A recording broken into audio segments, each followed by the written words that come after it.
Network marketing की शुरुआत 1930 में अमेरिका के महान रसायनज्ञ ग्रेट केमिस्ट कार्ल रेनबॉर्ग ने की।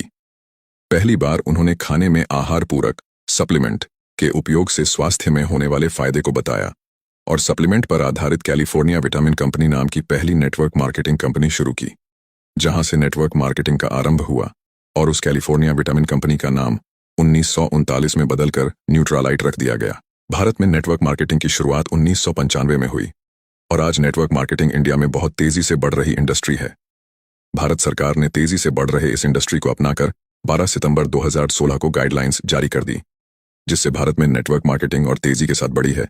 इसका और तेजी से बढ़ने का अनुमान है। भारत सरकार की संस्था FICCI और KPMG के रिपोर्ट के अनुसार 2025 में डायरेक्ट सेलिंग भारत में 625 बिलियन करोड़ DDH की इंडस्ट्री बन जाएगी। नेटवर्क मार्केटिंग एक ऐसा व्यवसाय मॉडल है जिसमें स्वतंत्र प्रतिनिधि किसी कंपनी के उत्पाद या सेवाओं को सीधे ग्राहकों को बेचते हैं। इसके अलावा ये प्रतिनिधि अपने नेटवर्क में नए लोगों को शामिल करके भी कमाई करते हैं। इस तरह नेटवर्क मार्केटिंग में वितरकों की एक स्तरित संरचना बनती है। इसे मल्टी लेवल मार्केटिंग MLM के नाम से भी जाना जाता है।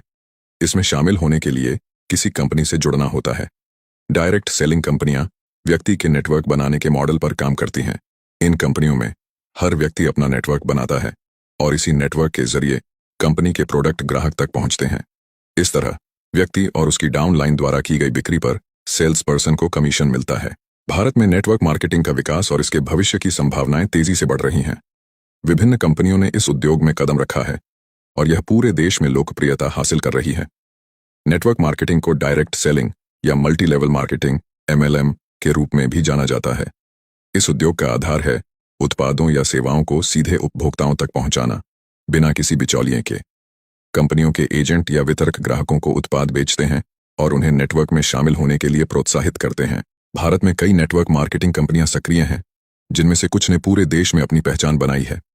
नेटवर्क मार्केटिंग के बहुत से लाभ हैं, लेकिन इसके सामने कुछ चुनौतियां भी होती हैं।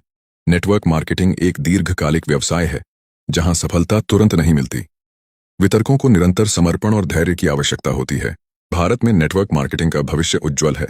डिजिटल युग में इस उद्योग को नई ऊंचाइयां छूने का अवसर मिलेगा। इंटरनेट और सोशल मीडिया के माध्यम से नेटवर्क मार्केटिंग कंपनियों को अब नए ग्राहक और वितरक जोड़ने में और भी आसानी होगी। साथ ही भारत सरकार द्वारा उद्यमशीलता को बढ़ावा देने के प्रयासों से भी नेटवर्क मार्केटिंग का विकास हो सकता है। भारत की नंबर 1 नेटवर्क मार्केटिंग कंपनी का दावा कई कंपनियां कर सकती हैं। नेटवर्क मार्केटिंग में सफलता के लिए धैर्य, समर्पण और टीम वर्क की आवश्यकता होती है। भारत में इस उद्योग का भविष्य उज्ज्वल है और यह बहुत से लोगों के लिए रोजगार और व्यापार के नए अवसर प्रदान कर सकता है। इस व्यवसाय में शुरुआत करने के लिए बड़े पैमाने पर पूंजी की आवश्यकता नहीं होती। लोग मामूली निवेश से ही इसे शुरू कर सकते हैं। नेटवर्क मार्केटिंग में काम करने वाले लोग अपने समय का प्रबंधन खुद कर सकते हैं। यह पार्ट टाइम और फुल टाइम दोनों प्रकार से किया जा सकता है। नेटवर्क मार्केटिंग में आमदनी की कोई सीमा नहीं होती। जो जितनी मेहनत और स्मार्ट तरीके से काम करेगा, उतना अधिक कमाई कर सकता है। नेटवर्क मार्केटिंग कंपनियों की सफलता का एक बड़ा हिस्सा उनके उत्पादों की गुणवत्ता पर निर्भर करता है। अगर उत्पाद गुणवत्ता में बेहतरीन है, तो उपभोक्ताओं का विश्वास जीतना आसान हो जाता है और बहुत जल्दी बड़ी टीम बना ली जाती है। अब अगर आप भी नेटवर्क मार्केटिंग की शुरुआत करना चाहते हैं, तो एक अच्छी कंपनी का चुनाव करके ज्वाइन करें और सफलता हासिल करें। अगर आप पहले से ज्वाइन करके काम कर रहे हैं, तो आपको बहुत बहुत बधाई हो। आप बहुत अच्छी इंडस्ट्री में काम कर रहे हैं।